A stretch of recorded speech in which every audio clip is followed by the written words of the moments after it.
Today, we're going to talk about how to kill that big person stuck in your head.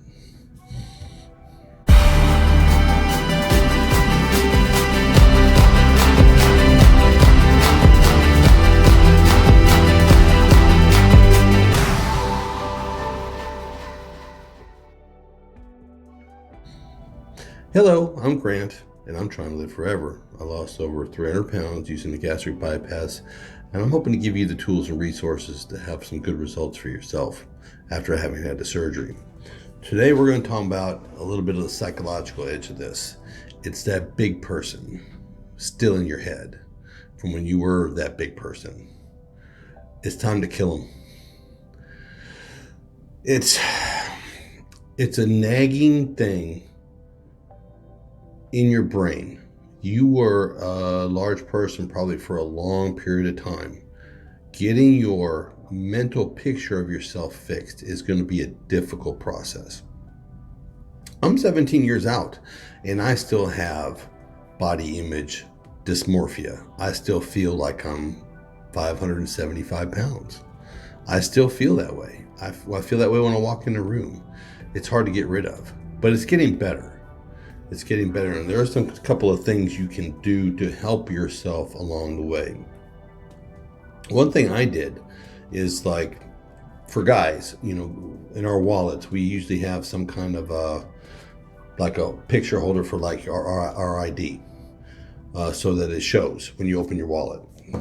Well, I keep a picture of myself, my big self, in there, right in that spot, to remind myself of what I was, so that when I look in the mirror, I realize the journey I've been on and how I've progressed and how well I've done. And then I'm not that person anymore. That's the hard part to get out of your brain. That's the hard part, is killing that old image of yourself. It's a hindrance. It really actually is. And it's hard to do. It's hard to get that out of there because that imprints on you from a child. If you were a large child, it imprints in your brain. It's in your synapses that you're a big person. That everything you do is affected by being a big person. Everything you did for a long time, for years and years and years, was affected for you, the size you were. No matter what it was, whether it was bathing, whether it was dressing, whether it was eating, whether it was walking, whether it was traveling, driving, everything in your life was affected by your size. That leaves an imprint. That leaves a huge imprint on your brain. And it's hard to change it, but it can be changed and it can be made better. There's just little tricks. It's just things you have to do. You have to keep pictures. You have to look at old albums. There is counseling for this, for the dysmorphia. It's a big word, but I mean, it is what it is. You have a dysmorphia about what your body image is. It's just a process that goes along with the weight loss.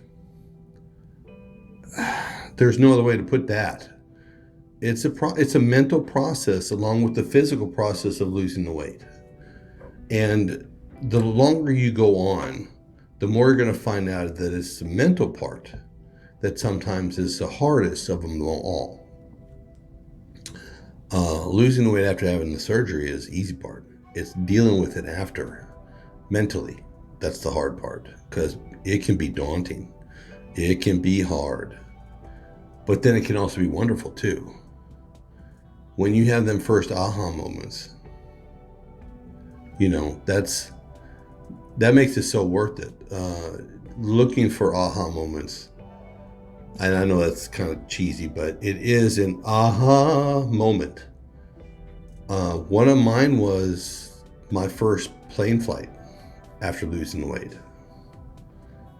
Because at north of 500 pounds, I wasn't getting on a plane. I knew I wouldn't fit in the chair. I wasn't going to fit in it. But then after I stepped on the plane and I turned the corner and I looked at that chair, And I still had the big guy in me.